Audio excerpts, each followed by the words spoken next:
Hey, what's up, guys? Shake somebody here. I'm not happy. Let's go. That's how it goes? They keep asking about the best when they know it's me. Okay. Asking about the rest when they know it's me. Straight in, I guess. You know it's me. I'm annoyed, guys. I'm annoyed. I did everything I could to not talk about this club. I did everything I could to go week after week and not talk about this club. Last week, I demanded excellence from everybody. The week before that, I spoke about Orlando Pirates and Mamelodi Sundowns, the M10 final. So I did everything I could because every time I talk about Kaizer Chiefs Football Club, people say he's looking for attention. Oh, there he goes again, trying to grow his pages. But what they did this past weekend, I have to talk about them.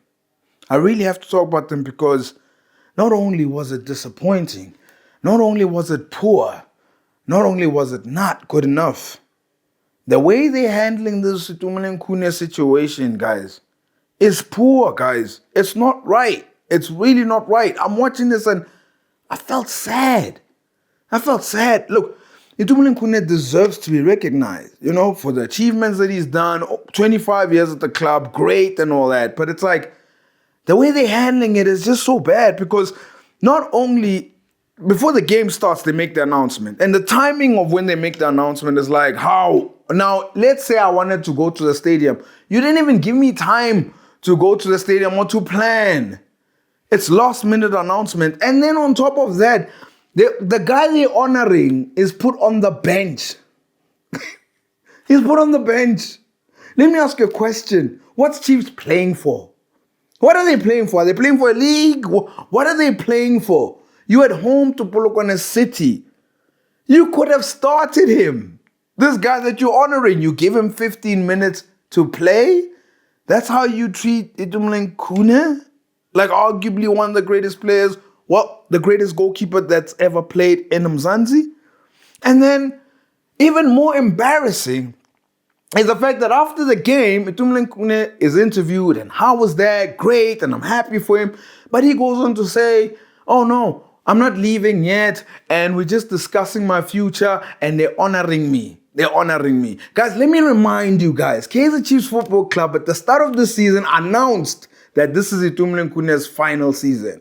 Now all of a sudden, he can't even speak to say he's gonna go. He's saying that, no, me and Chiefs are still going to discuss. Thank you for everything so much, Chiefs. Come on. How are you guys dealing with this? Make a decision.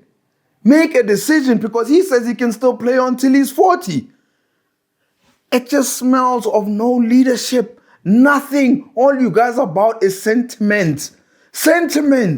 It makes me sick how Khune is treated. And to be fair, Luena Khune, take your career seriously as well, man.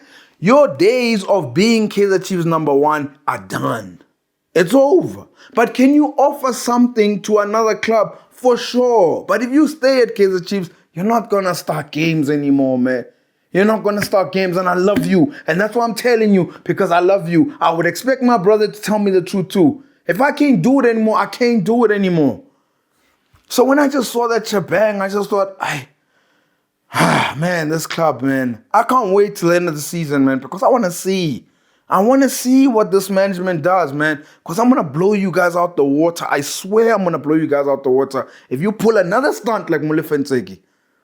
Itumeleng Khune, even you, make a decision with your future, man. And that's for you guys at Kaizer Chiefs.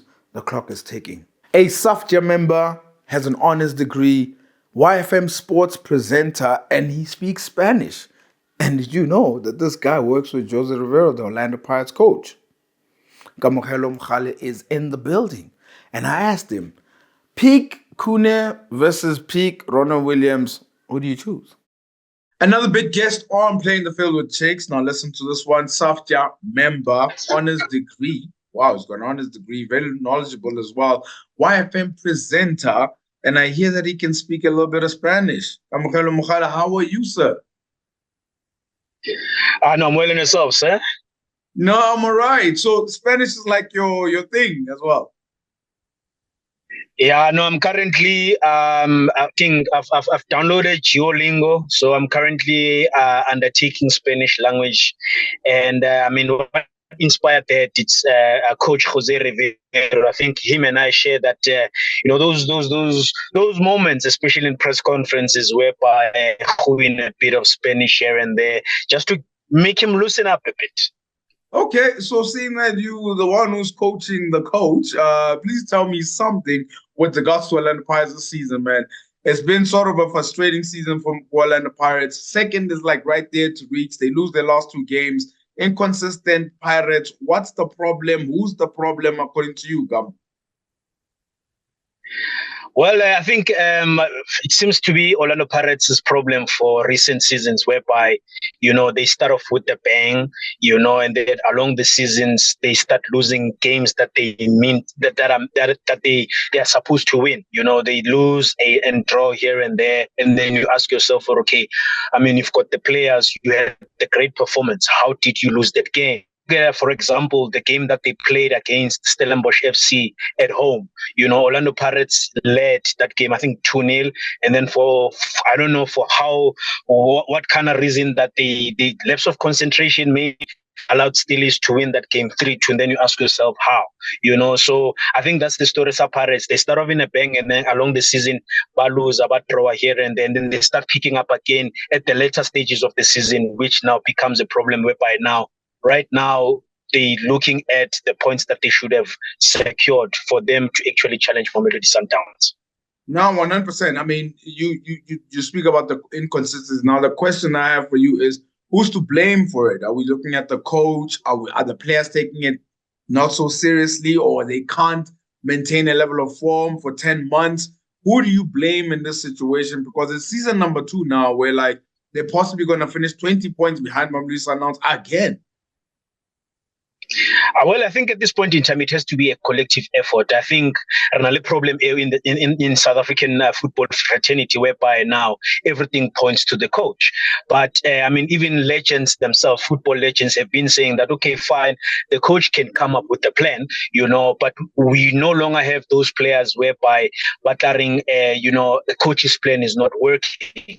What is it that we can do in making sure that, we get the results? But at the end of the day, we would have gotten the results. So I think we no longer have that kind of those kind of players in our football right now. So I think at this point in time, it's one thing to blame the coach, but at the same time, coach is not the one that's playing. Players are the ones that are playing. So it has to be a collective effort in my effort. So who's to blame? The whole team. I see. The whole team is to blame. Now tell me this, on a scale of 1 to 10, is Jose Rivera getting the best out of this team? From 1 to 10, why would you? For a scale of 1 to, I'll give it a 7. I think the 7 on the basis of we have seen what he can do, especially when it comes to domestic cups. But now, how does he elevate that for the league? I mean, a whole lot of supporters right now, Bamrata, Jose Rivero, they love him, but they're like, okay, fine, you have managed to win the MTN back-to-back, you've won the Nedbank, you're on the verge of probably securing the Nedbank Cup again. But we need the performances that you display in the domestic cups to be elevated onto the league, because we want that league. It's one thing to win domestic cups, but at the end of the day, what matters at the end is the league. So I think on the basis of that, I'll give him a 7 out of 10. You speak about a Mamelodi Sundowns side that is almost like they're 2 games away from being invincible. They've played the most games in terms of scheduling, in terms of AFL, in terms of also the CAF Champions League. No team's been able to beat them. What is Rulani and them doing right? What are they eating, man? I think above anything else, Rulani is a serial winner, number 1, and number 2, he eats, he breathes, he lives, football. Because I think I watched that Instagram post that they posted on their account. I think when they were flying from, is it Esperance? Yes, Esperance, when they were flying from Esperance to play there. Yeah, I'm looking at that post. Everybody in the plane is sleeping other than the coach. Coach Udutsile, I think 3, he's studying the game. So I think that's what's making him stand out. He studies the game, despite the fact that he never played the game, but he's a student of the game. He always emphasizes this when we go for press conferences, into saying he's the student of the game.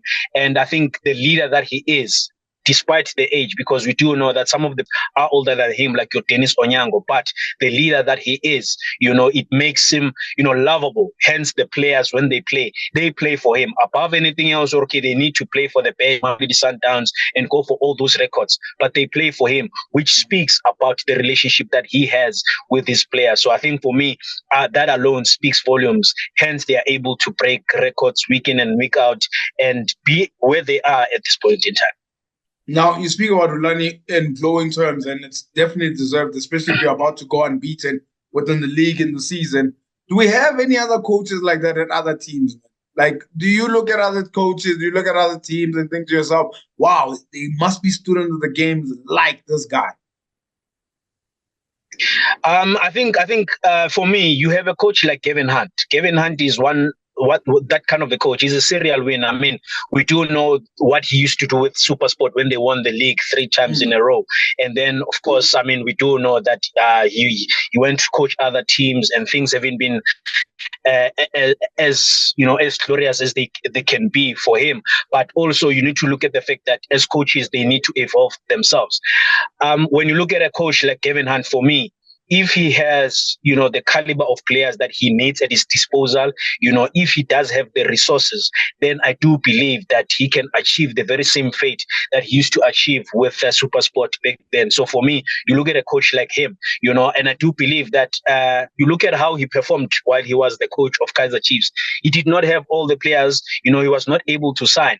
But at the end of the day, he managed to push the team to go all the way to the semifinals of the CAF Champions League, of which for me, I still believe that it was premature of the team, to have sacked him at that time. God knows what would have happened had he stayed, But now I still give him the credit. I still say that, give him the chance, give him the players that he wants, give him all the resources. He'll be able to give the team the best. Agreed with that. Now I'm gonna read this. Happened over this past weekend. They asked Coach Rulani, who is the coach of the season? He said, I am the coach of the season. That's what he said. Do you agree with him? And if so, why? I agree with him. He has done what nobody else has done. Securing the league. We're securing the league, the 7th one in a row. Number 2, securing the league with 6 games to go.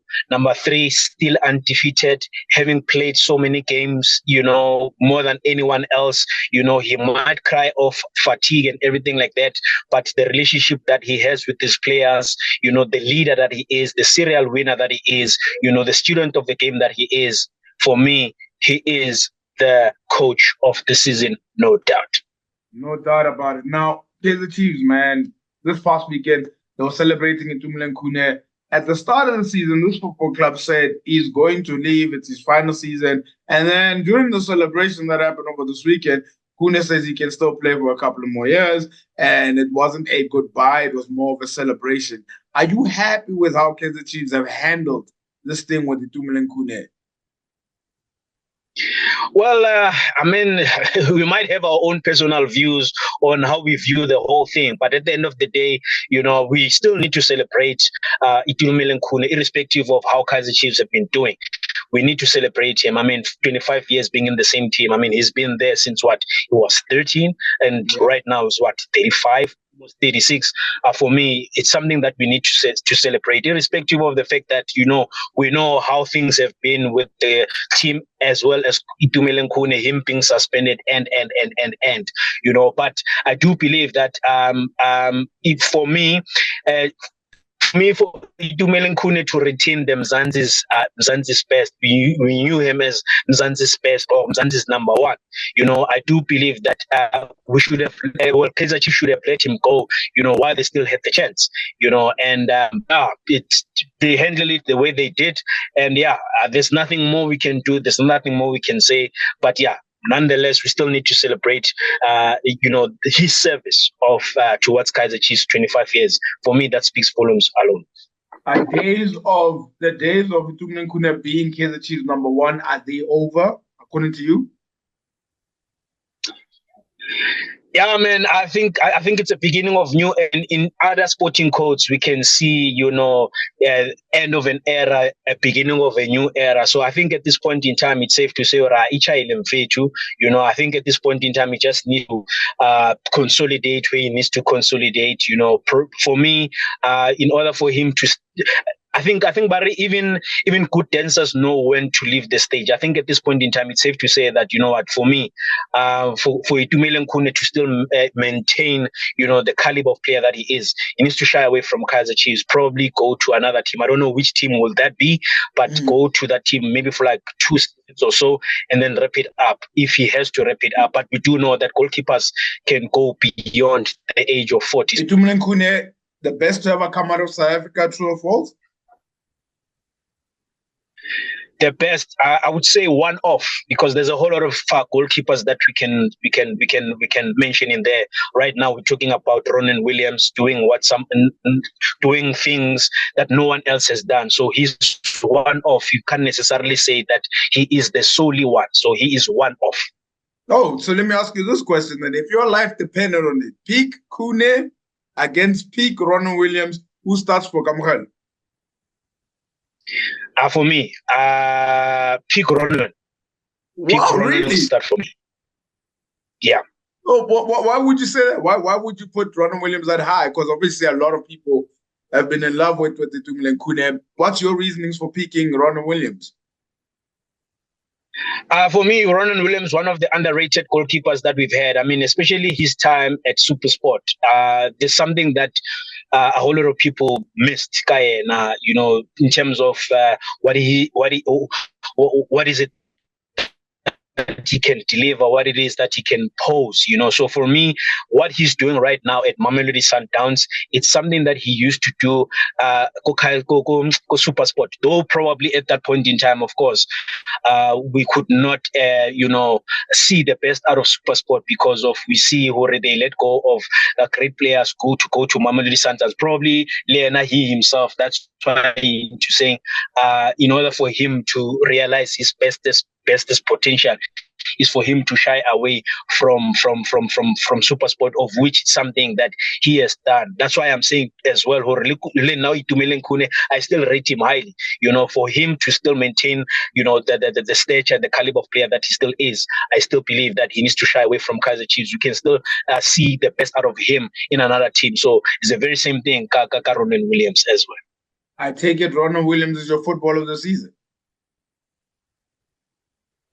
Definitely, without a doubt. It's not negotiable. We can't debate it.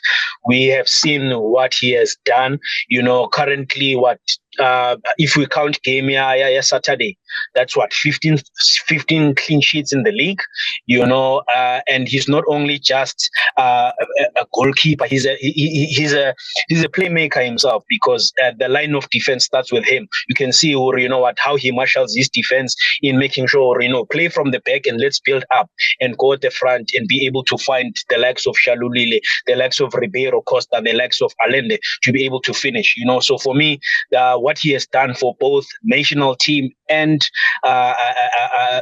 club, it's unmatched. I mean, we've seen players, doing wonders for the club, but unable to replicate that for the national team. But what he has done for the club, he's able to replicate that in the national team as well. So for me, no questions asked, no debates, nothing about it. He's the football of the season. Unbelievable. Now I've got 2 questions left. The first one being, how would you rate this season, Kamogelo, in terms of how it's gone? I see no team has been able to, except for Mamelodi Sundowns, of course, have been able to get 15 league wins with almost like 1 match day to go. You look at what's happened with Cape Town City, what's happened. I mean, Stellenbosch is obviously overperforming, but the overall season as a whole, Chiefs, where they are, what's happening with Swallows and stuff. If I was to say rate the DSTV Premiership this season out of 10, how would you rate it? I'll definitely give it an 8 out of 10. 8 out of 10 being, you look at how Mamelodi Sundowns has performed. You look at, for me, the rise of Stellenbosch FC. And when you look at Stellenbosch FC together with Richards Bay, I put them parallel because why? You look at previous season, both of these teams lost players.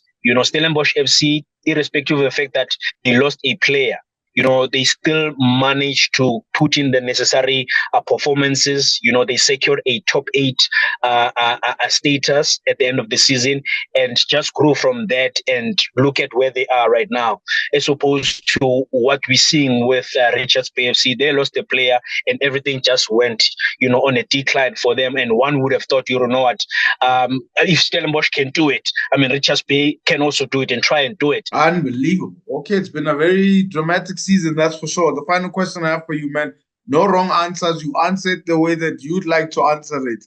Where is South African football for you right now, Kamogelo?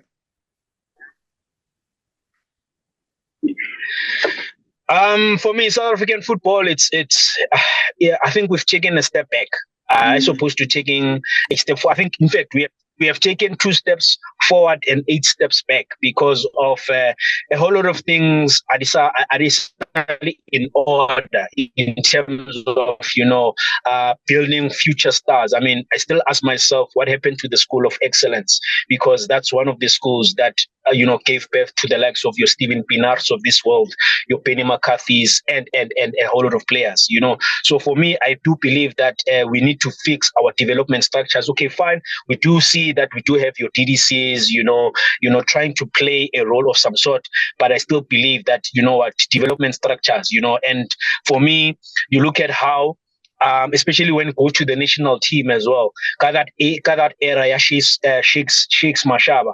We had Sheiks Mashaba being the coach of the national team, being assisted by the under-21, the under-21 being assisted by the under-22, by the under-20, the under-20 being assisted by the under-17. You could see a level of consistency. The AFCON 2015, we qualified without losing a game. I think we won most of our home games and we managed to draw towards. Till today, we still don't have the answers what happened to the Vision 2022. But anyway, it's a story for another day. But in a nutshell, I believe that we have taken 2 steps forward and 8 steps of which it's something that we need to fix. We need to fix a whole lot of things, especially Tabaya age. If you can have a Kevin De Bruyne who has got over 100 caps by the age of 30, Rona, you'll give Miguel Tim at the age of 30 his first cap, then that seems a problem there somewhere. So for me, we have a lot of things to fix, in order for us to keep up and not always catch up. Oh, I love that, man. Absolutely love that. Want to say thank you for being a guest on my show, man, for taking the time. You already won my heart when you're wearing the John Cena t-shirt over there. That's the one. That's it is. You need to teach me some Spanish one time. Yeah, never give up, man. Never give up, my man. You need to teach me some Spanish. Yeah, I want to say thank you for being a guest. Never give up, man. Yes. Yeah, no. Muchas gracias, caballero. And yeah, I'll see you on the flip side, buddy. Who was up to par and who became our star, but also who fell short in this game we all love? Let's find out on Moegoe of the Week.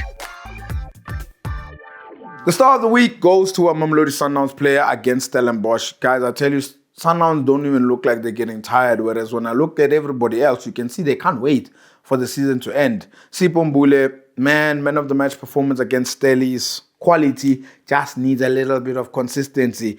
And as for the Moegoe of the week, I've gone with the Moegoes of the week, Orlando Pirates Football Club. Yes, you. Hey, Lena, you don't want the CAF Champions League smoke, ne? You don't want it. Because every single time Stellenbosch falters, you falter as well. And you know what? Is it better that Orlando Pirates finish outside the CAF Champions League? But even if they do, Jose, you've underperformed. Pretenders. Those are the Moegoes. It's time for Bet of the Week.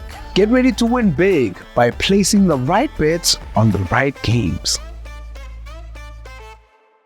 Two things before I get started, right? Number one, look at this bet slip, guys. I told you guys, I was tempted to go for the weekend games, but I'm glad I went midweek and I won my money. The second thing is, I was so worried if there were games this week, right? I was worried because I was like, yo, the Premier League's done, Bundesliga's done, yo, what are we going to do? There's games. Here are the games. Atalanta going up against Leverkusen. That's the Europa League final. Either team to win and over 1.5 goals. Alba going against Al-Kaji. That is an over 1.5. That's Pichonsman's team there. Eh? Alba is right there. Al-Hilal going up against Al-Tai. Over 3.5 goals. Al-Riyadh going up against Al-Nassr. That is Cristiano Ronaldo's team. Gotta say that. Al-Nassr to win and over 2.5 goals. Mane is also there too, an African great. Utrecht going against Sparta Rotterdam. I've gone with over 2.5 goals. The odds are 6.98. Yep, that's almost 7 times my money back. And surely you want to win with me like you did last week, right?